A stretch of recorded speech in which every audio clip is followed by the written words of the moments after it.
जय झूलेलाल, जय माता रानी। आज हम बना रहे हैं मैगी मसाला मैगी। उसके लिए मैंने आलू कटिंग करके ले लिए हैं, एक टमाटर लिया है, बीज लिए हैं और प्याज लिए है। इधर मैंने मैगी ले लिए, एक मैगी मसाला लिया और जो एक मैगी में से मसाला निकलता है वो पाउच लिया है। कढ़ाई में मैंने तेल डाल दिया है, तेल मेरा गर्म हो गया। इसमें अभी हम आलू डालेंगे। जैसे हमारे आलू थोड़े पक जाएंगे इसके बाद हम डालेंगे टोमेटो और प्याज।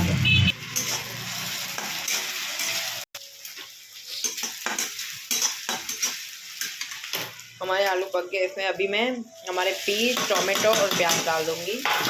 अगर आपको शिमला मिर्च हो आप शिमला मिर्च भी डाल सकते हो बारीक बारीक काट के। अभी 2 मिनट हम इसको पूरा अच्छी तरह घुमा के पकाएंगे। इसमें हम थोड़ा सा नमक डालेंगे। मैंने इसमें से थोड़ा सा नमक डाला है और थोड़ा सा मैगी मसाला डाला है, हल्दी पाउडर, लाल मिर्च पाउडर। 2 मिनट अच्छी तरह हमको मिक्स करना है, पकाना है सब्जियों को। आप देख सकते हैं हमारी सब्जियां पक गई। इसमें अभी हम मैगी डाल देंगे अपनी। जो मैगी मसाला था दोनों अभी मैगी मसाला डाल देंगे। तो मैंने दोनों पाउच अपने मैगी मसाले के डाल दिए हैं। 2 मिनट इसको अच्छी तरह हम घुमाएंगे।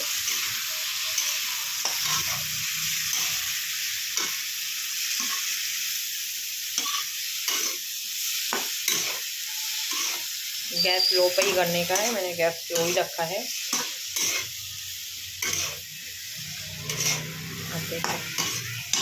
अभी इसमें हम पानी डालेंगे। इसमें मैंने 1 गिलास पानी डाला है। आप देख सकते हो मुझे थोड़ा पानी कम लग रहा है, मैं थोड़ा और डालूंगी। मैंने थोड़ा सा पानी और डाला, आप देख सकते हो। अब इसको हम मैगी को पकाएंगे 10 से 15 मिनट, जब तक हमारी मैगी को पूरा पानी सोख नहीं लेता। इतना भी नहीं सुखाना है कि मैगी को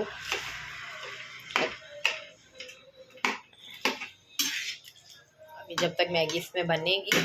अब नमक अपने आप से एक बार चख लेना, कम लगे तो डाल देना नमक। और स्पाइसी जितनी आप खाते हो आपको उस हिसाब से बनानी है। हमारी मैगी का पानी पहले से कम हो गया है और हमको 2 मिनट अच्छी तरह पकाना है। फिर मैं आपको साफ़ करके दिखाऊंगी। आप देख सकते हो हमारी मैगी बन गई है अच्छी तरह। इस टाइम पे हम गैस को बंद कर देंगे और इसमें मैं थोड़ा सा हरा धनिया डाल दूंगी और इसको मिक्स कर दूंगी।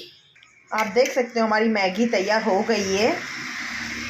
अगर आपको ये मैगी अच्छी लगी हो तो प्लीज़ एक लाइक करना, कमेंट करना और चैनल को फॉलो करना। जय झूलेलाल, जय माता रानी, बाय बाय।